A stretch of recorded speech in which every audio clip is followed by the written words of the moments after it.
Okay, so this is a video on some updates to the swords that we're making in Fanwar LARP. They're really great swords.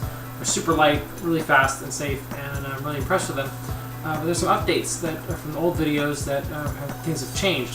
First of all is tape.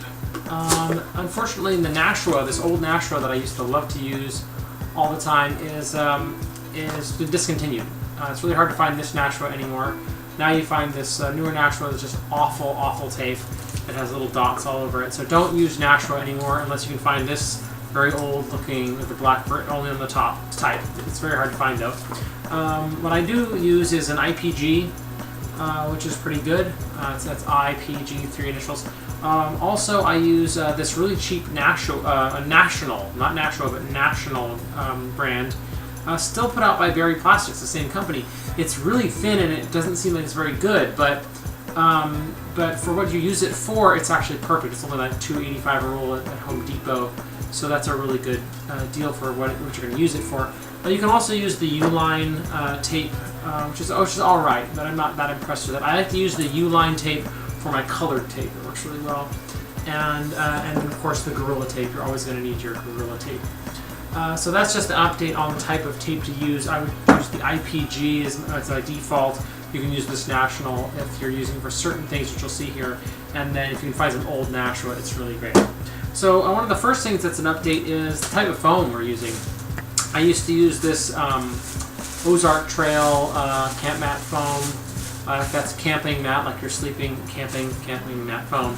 I can still use it for certain things, but it isn't as good actually as a newer foam that I've found, which is this StanSport foam, which runs, it's a comparable price. It's a bit more expensive, but not that much, and you do get less. But what the amazing quality you get from this kind of a sword, this just pales in comparison, really, compared to what you could get with this. The thinness of the sword, the lightness of the sword is really amazing. Not to mention, there's a cool feature I've discovered. You can cut it in like cinnamon rolls. So you can see this spiral right here. You can save yourself a lot of time by taking the roll and not really unpacking it, just keeping it in its little strap and using a nice saw blade knife and just cutting it right down the side. And you just, you just eyeball it as an inch. You go right down the side and it cuts really easily, smoothly, and you end up with a nice cinnamon roll segment. And you've already got your piece. Saves you a lot of time, and you don't have to, unroll the whole thing and flatten it and all that. It's just really, really great. So that's another bonus. Now, one of the biggest changes in the design that I have it comes with the full-length blade, and that's a big change to the design, but it fixes so many problems. So what I'm doing now is I take this foam and I run it the full length of this bar. I'm using a fiberglass tent pole right now. These are super light. If you can get your hands on these fiberglass tent poles from old dome tents, really, really good. Much better than the electric fence posts, which are still great, but if you want to make a really high quality sword, this is the way to go. Now what I'm doing here is I'm actually measuring out an inch further than the end. That's new. I used to go right to the end, but what I found is that if you go about an inch or two past the end, you can really solve one of the biggest problems in the swords we've had so far. So I'm going to cut this right at the end there and then trim it. So there we go. So now I'm going to use some tape. I'm going to use this National tape. You could use something higher quality like an IPG, but for what I'm doing, this would be just fine. So I'll just secure it at the bottom like I did before. That's nothing new. This is all the same steps that we've had in previous videos. And at the top too, same thing. The difference is, you'll notice that I have a lot more left over at the top, and that's going to change this whole design. Because what it does is it cushions that point so that you no longer have any point along that surface where it's going to hurt at all. So there we go. I've secured both ends there. There's still kind of this loose part in the middle. And like before, I'm just going to secure that down too with a piece like this. And of course, if you're doing your own sword, you might take more time. But since I'm going to try to do this very quickly in the video, I'm going to take some shortcuts. So there you go. So there's a blade. You will be amazed how hard you can hit with this and have you can't even feel the bar. I mean, and it's this very thin foam. It's going to get even thinner. So this next step is the critical one. What I'm doing now is I'm actually going to cut away the tip here. I'm going to cut along here out to almost to the edge, but then I'm going to go along the side. And this is going to become the back of this sword. What I'm making here is a saber. These are some of the sabers that we're using now that I've been making. Extremely light, extremely fast, and they don't hurt at all. And I can crank with this thing, which is really impressive for the size it is. So what I'm going to do is I'm just going to come along here and cut this out, go along the edge, and come along the side. And I'm going to go, and it's really like a quarter of an inch, you know, maybe half an inch if that, just right along the side here, cutting along the edge, cutting along until I can get all the way down to the bottom. And then I'm just going to transpose that right to the back, like that. And that's just my safety. Now, before, that would have been a tiny amount of safety to think that that's all the safety you need on the back of the sword in case somebody hits a backswing. But with this kind of foam, it is incredible the kind of absorption it has. It can just really, you know, take a really hard swing and just turn it into nothing. It also helps that the fiberglass rod is so light. If you're using these really, really light fiberglass tent poles, once again, you've got a lot less mass, so you're going to need a lot less force. So I'm going to secure this at the top and the bottom again, just like before, and we're good to go. I'm going to repeat this process with I did on the other side with going into the middle. Now there's a few other steps that have changed. This is like how I would make a katana right now. You can see this is exactly the mock-up for a katana too, so if you're not interested in sabers, but you want a one-sided blade sword, this is a great design for it. If you want to make your own katanas, wakasashis, any kind of swords that have a single blade. It's also very economical to focus on a sword this way. If you make a double-bladed sword, you're using a lot more foam. So there's the blade then. I'm going to trim the back. Just cut that off there. Now, what you'll see here, which is different than our old sword design, is that there's this little, like a finger, almost sticking up right there on the front. And that little end there, it makes all the difference in the world. What I'm going to do is when I put this tip on, I'm actually going to fit it behind that. And what it does is it blends this little seam, and it takes away that seam edge. And that means that no matter where I hit on anywhere on the sword point, I never feel any hard surface at all. It really changes the effect of the sword completely. Now this point's a bit tall. I'm actually going to shorten it a little bit. It doesn't need to be quite that tall. There we go.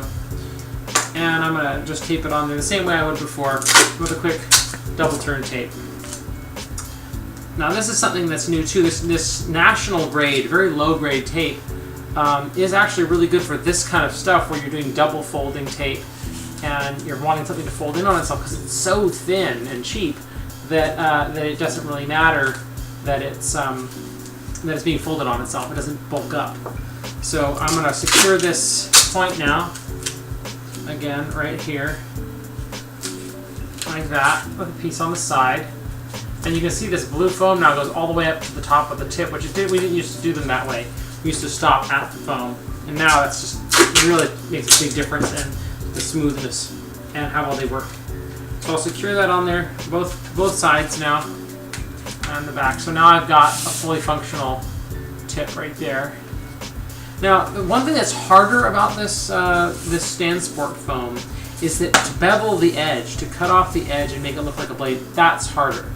I've gotten quite good at it from practice, but it still isn't as easy as the old Ozark Trail, but it's still worth it. These swords are so much better than the old ones that it's still worth it to use them as opposed to the other ones. So to bevel the edge, you need a really sharp knife. Make sure it's very, very sharp. If you have your razor sharpener or any knife sharpener, make sure you give it a go before you start. But then you just come in on the edge, and you kind of use more of a saw motion than you would with the old Ozark Trail.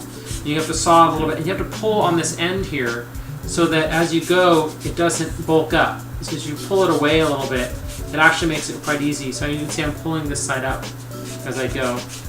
And I can then just work my way right along the edge there, beveling, making sure to pull this up as I go to keep it out of the way so it doesn't pinch on anything.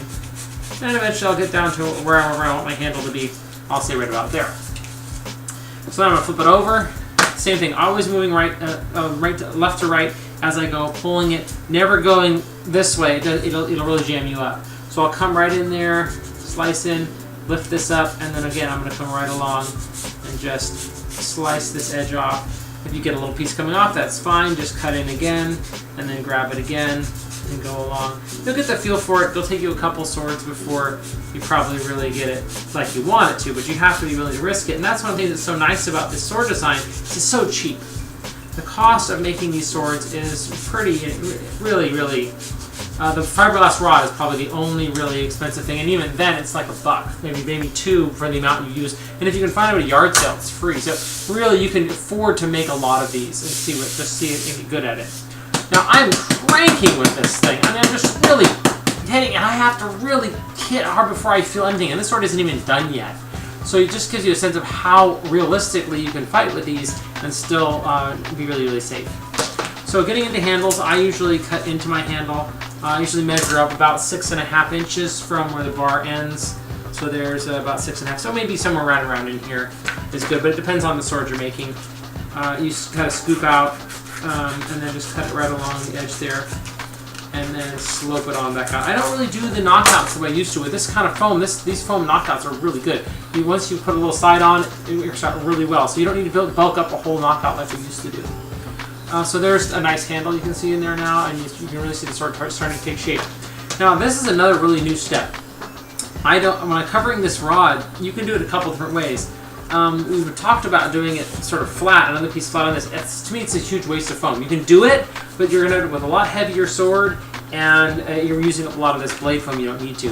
What I found works really well is to take this National and peel it off, take a section, and I used to do split half pieces of this, and I don't anymore. What I do is I just roll this whole piece up into a double-sided tape, then I just lay it right on that bar. Now what that's doing is it's also adding padding, which when you don't split it down the middle, you end up with more tape on it.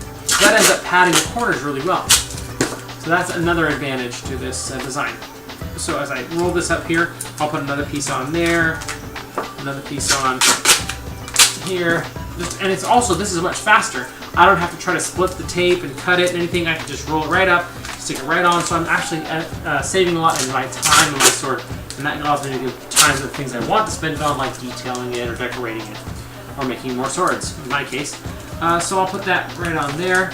Now I've got a taped up side. This is an interesting trick, which is you take some of this blade, and you actually put it edgewise right down on that edge. So it's actually sticking up. It's going to look really weird at first because it looks like you've got another blade sticking out the side of your sword, but actually what you're doing is you're just going to cut it like a sandwich cut right along here, and you're just going to slice it right down. That way you can control the thickness of just how thick you want that side piece to be. You can come along, and if you want it to be a little thicker, a little thinner, it's really nice, and it also helps you trim down some pieces that you have that you maybe want to make sure are not wasted, and then cut right on. So there's my edging right there. I've just cut it right off, this little tiny piece. And that might seem difficult to do at first, but after you've done a couple, you'll find it's quite easy. You can find little stray pieces like this, and just stick them right on the end, and then cut them along. That's another advantage to this design, is you don't have to cut a perfect piece. You can just find scraps and then use them there on those little edges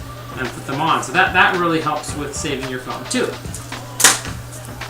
So that's pretty much it. I mean, there's a lot more to this sword, but the rest is more standard. What you would, the standard things that we've been doing as far as taping it over, putting a guard on. Something that is a little bit new is the use of the Gorilla Tape on the guard.